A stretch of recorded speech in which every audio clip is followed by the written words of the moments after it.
kind of really gets it now, and the reason he sweats so much on 60 Minutes is he knows that, he's in a fix, and that none of these deficit spending and Keynesian solutions work. I keep thinking about that, but I think he's incapable of accepting that. Can you imagine? Can you imagine one of us saying, "Well, we've thought about this for a long time," and in the period of time between 1980 and the year 2000, gold prices didn't go up by dollars. And it was sort of, people question, well, they're still printing money. Why isn't it going up? Maybe we're all wrong on that. Would we have been easily convinced? No, I think he is hardcore. I think he believes it. I think he cannot reject all his so-called scholarly work, all his teaching and writings. I don't know how a person could do that. I would maybe think that before Greenspan dies, he might come around to going back to his roots. Mm-hmm. But I think they sort of brainwash themselves. That they cannot change.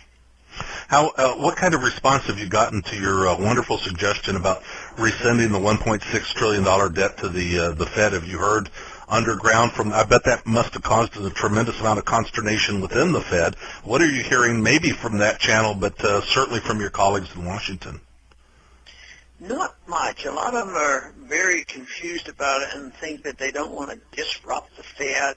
They don't have a real grasp of that, so I haven't had too much.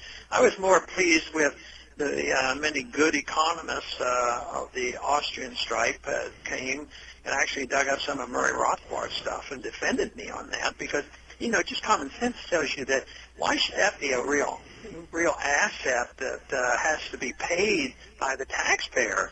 I've always assumed, if we had a monetary reform, there'd be no reason to pay it off. But because of this debt increase need, I thought, well, why don't we? It was sort of something I threw out there. Then I got to thinking, well, that would give, if we were serious here to do the right thing, that would give us a year to figure out what to do and get the cuts done. But I don't think they're going to accept it. I don't think they're serious about it. But maybe somebody will think more about the Federal Reserve because they've heard about it. Well, people are thinking more about it. I know you know that, and I've heard you talk about, the students, and I've seen them myself come out to greet you, and it's in the Fed. And I see the opportunistic politicians that have had an opportunity to be helpful in restoring America's prosperity, and in fact even prohibiting a lot of this nonsense from happening over the last 10, 20, or 30 years. I see, in fact, just give you an example, with a wet finger in the wind, I saw Newt Gingrich criticize the Fed for the first time in his life the other day. Yeah, and he called for the audit. And before he did that, we were at a debate, and he came over and said, "Ronnie," he says, "you've convinced me." He says, "I think we do need to audit the Fed." so he's starting to use it. Well, that's good. And you recall, 4 years ago, they were snickering and laughing. Of course, oh yeah. All of us in our camp were complaining. I mean, how many years did you know there was a housing bubble? You knew about it for a good many years. So many people knew about it. But it did give our whole movement a lot of credibility. That it's only the free market Austrian economists that recognized that there was a bubble out there. So, but I keep saying, even in committee, I said, why don't you go to the people who predicted it correctly and ask them what to do instead of just continue to do the very things that caused the crisis? Yes. They didn't change anything. They're still spending and borrowing and printing and regulating, and so they haven't learned a thing yet. Well, a prophet is without honor in his own land, as they say. I know people that are listening online want to hear from you, want to find out about some of the nuts and bolts and the inside nitty-gritty stuff about the campaign. So how is it going this year? Can you contrast it with 4 years ago? Yeah, that's easy. Some people ask me about how it's doing. I said, very well, but compared to what? And I always want to. And compared to 4 years ago, it's a different world completely. Not only is it a different economic climate, a political climate, but the views now are so much more accepted, by the population. And also our organization is better. It wasn't like we quit and went away, our supporters have stuck together. We've had the Campaign for Liberty. Our numbers have grown, and the fundraising is very good. We've already started with TV ads, and I've heard essentially all favorable results. Unfortunately, it brought up the subject of why didn't you do some of those good ads last time around? But, maybe it takes a little bit of extra effort, but I'm really pleased with the ads. We're getting nothing but favorable responses, and it will help us raise money, too, to keep those ads coming.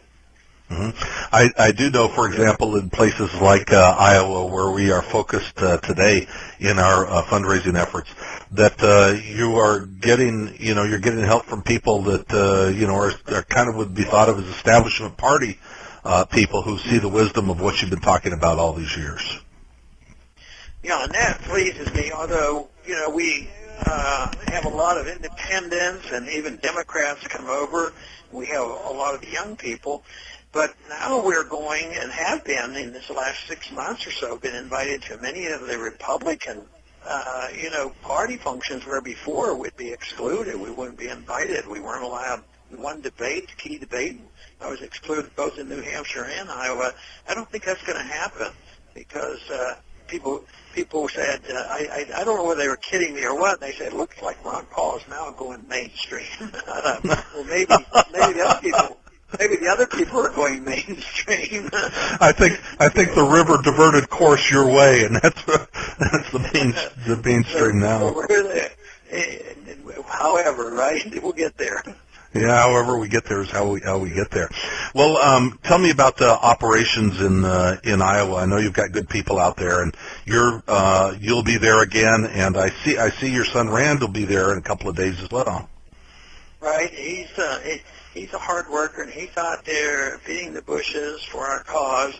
And the Ames straw vote is the 13th of August. And I think a lot of the family's going to be out there that week.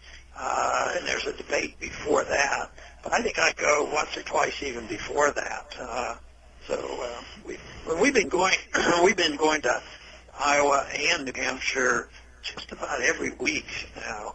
And that makes a big difference. And they've added them up, and I think I've been to both New Hampshire and Iowa many, many times more than I went the entire campaign last time. So one thing is that we know that it takes a lot of hard work. I'm not running two campaigns this time, which helps. So I think everybody's very optimistic about what's happening. Well, let's talk about that. It was, certainly a end of an era and a little bit sad. I mean, we all understood your decision not to run again in your home district in Texas and to concentrate on this. But we don't know how you will be replaced in the House. Well, I work on the assumption nobody's indispensable, and by now we should have laid the groundwork. We do have some good people here. I have more good allies here than I've ever had before, with the election last year. So there's going to be some, and hopefully they'll keep coming. If it stops, then there hasn't been a revolution. Actually, a true intellectual revolution affects both parties, so I'm hoping for the days when we'll get some Democrats who'll wake up and come a little way on the economic issues and stick to their guns on civil liberties and foreign policy. So I recall so often what Nixon said that, when he decided to go along with everything the Democrats were doing, he announced we're all Keynesians now. And I think for us to be successful, we have to infiltrate in other parties as well to spread these ideas. I mean, if you have a sound money policy, it's not a partisan thing. If you have good foreign policy, it's not just for one party. So, and I think what we're talking about is very, very acceptable to both parties, especially the independents. In Iowa, there's a lot of independents in Iowa. There's a lot in New Hampshire as well. And without a presidential election this year, I think we can get some of them out for our primary. Mm-hmm. That is, you opened the door to the one topic we haven't spent even a minute on, and I think we should talk a little bit before we part about foreign policy and war.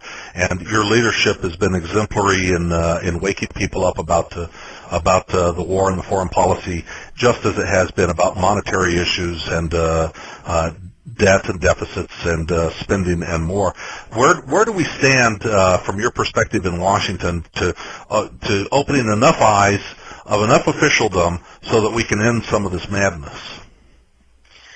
Well, I think we're getting closer all the time because I think the people are sick and tired of the war, and now they're beginning to see that the war is an economic issue. I've always been annoyed when people say, well, we're going to talk tonight or have a debate on economic issues, not foreign policy, but you know we can't separate the two because foreign policy involves spending, and this causes a lot of problems at home. So, but the people are waking up, and I think that we've made great strides in this area. I have to work hard at showing that there have been other Republicans that have had these views, and I go back to H.R. Gross and Robert Taft and others, and even the founders who said that we shouldn't have this foreign policy of intervention and wasteful spending. So I think we're definitely making progress there. Today, though, the disappointment was when we were doing this little ritual on here, this cut, cap, and balance, which really isn't accomplishing anything. The cuts were very, very meager, but not one penny was cut on the militarism. It's all the other stuff. Which, and I think if you look at it just even politically, I would think the average person on the street today that's hurting, if he knew you could cut hundreds of billions of dollars from overseas and just bring troops home, I think that has a powerful political impact. Even if you didn't get rid of your troops, just tell them, why are they spending all this money in Germany? Germany likes it, and people in Japan likes it, all that money being spent there. But it's an issue, but so far leadership on our side of the aisle have not caught on to this yet. Yeah. Well, they will. I mean, the truth always comes out eventually. Congressman Paul, it's a great pleasure to get an opportunity to speak with you again, and you have so many admirers around the country and people in your corner that are willing to help out, to contribute right now to help get a victory in the Iowa straw poll. And we thank you for being with us on this program today. We thank you for what you do, giving voice to the principles and the issues that concern so many of us in this country and really concern the whole country and little children on the playgrounds of America today and their future prosperity. Nobody has championed our prosperity and freedom like you have. Nobody in my lifetime like you have. And we're so grateful to you, and we wish you the best of luck in this race.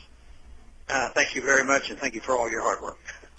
Congressman Ron Paul today, and a great opportunity to speak with Congressman Paul, and a great opportunity now to make a contribution. Yes, in this moment, a great opportunity to help out. Everybody can help out. People listening to this program, you don't have to be a citizen of Iowa to help win a victory in Ames, Iowa. The first step to victory in the long presidential campaign of Congressman Ron Paul, to help win a victory in Ames, Iowa at the Iowa straw poll. You can help by making a contribution to this money bomb today at, as you know, readyforames.com, AMES. That's the name of the town.